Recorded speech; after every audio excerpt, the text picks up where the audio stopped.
Vamos lá então, pessoal, vamos dar sequência à nossa aula de hoje, lembrando que hoje é quarta-feira, dia 3 de junho. Peguem o livro de ciências de vocês, abram na página 167, vamos lá na relação dos vegetais. A importância dos vegetais é tanta que podemos dizer que a vida na Terra não seria possível sem a sua presença. Somos dependentes e favorecidos com uma flora riquíssima.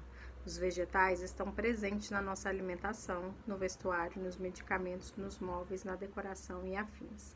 Na alimentação, os vegetais constituem fontes de vitaminas e especialmente proteínas essenciais ao nosso organismo e têm importância fundamental para funções vitais do corpo, como nutrição, crescimento, renovação celular e reprodução de energia.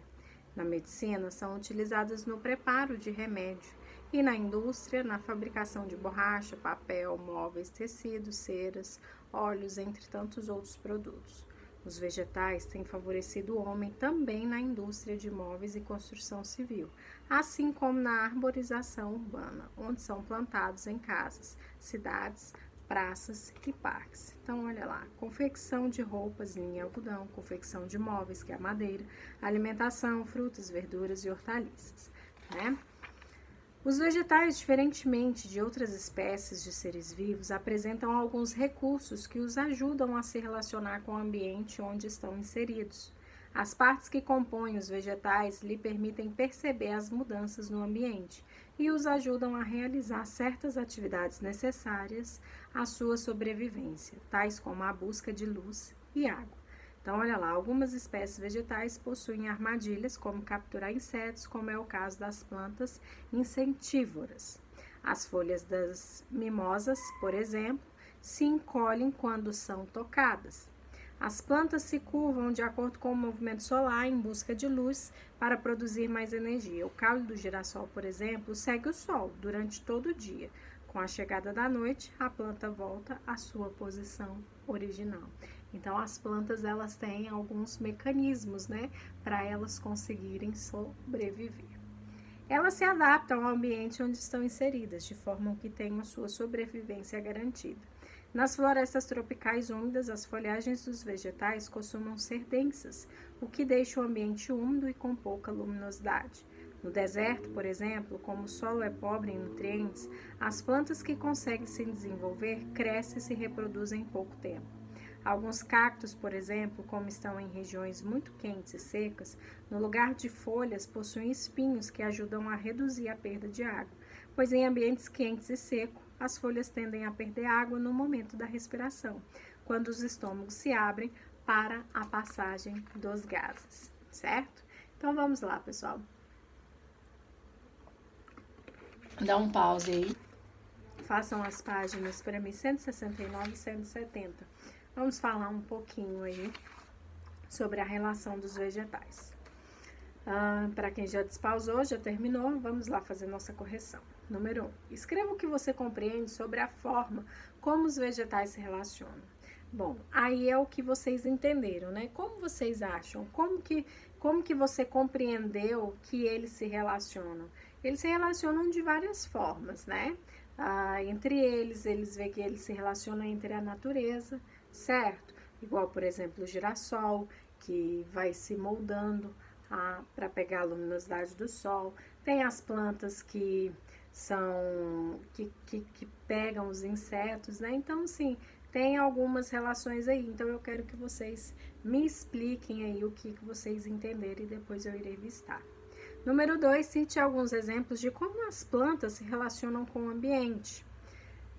Aí vocês vão falar, né, para mim, como que elas vão se relacionar também sobre o ambiente. Igual, por exemplo, o movimento da raiz. As raízes, elas ficam em busca de quê? De água, né?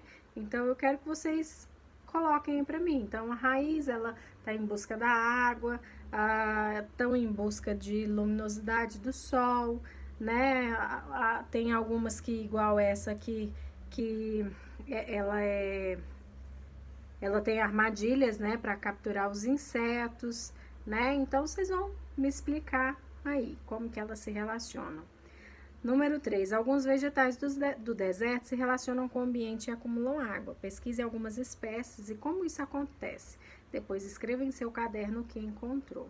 Esse aí, vocês podem até dar uma pesquisada e coloca aí para mim só o nome da planta. Eu quero só o nome da planta, tá? Eu quero que vocês coloquem aí no livro, porque já que vocês não estão no caderno, eu quero o nome aí, que tem uma planta específica, né, que vocês irão encontrar. Número 4. Você tem plantas na sua casa? Você percebe alguma alteração nelas durante o dia e a noite? Escreva seu comentário no espaço abaixo. Então, se vocês têm plantas em casa, eu quero que vocês relatem aí pra mim. Qual que é a diferença? Porque nela, qual que é a diferença entre o dia e a noite? Como que elas se adaptaram? Como que é? Tá bom? Número 5. Como as plantas se relacionam com um ambiente de pouca luminosidade? O que você sabe sobre isso? Faça uma pesquisa e depois converse com seus colegas e seu professor sobre o que você encontrou. Então, aí eu quero uma pesquisa e vocês coloquem aí, né? Porque as plantas, como que é? Algumas costumam mudar, né? De lugar em busca da luz, como por exemplo o girassol, que vai se contornando, né? Tem as trepadeiras também que fazem isso.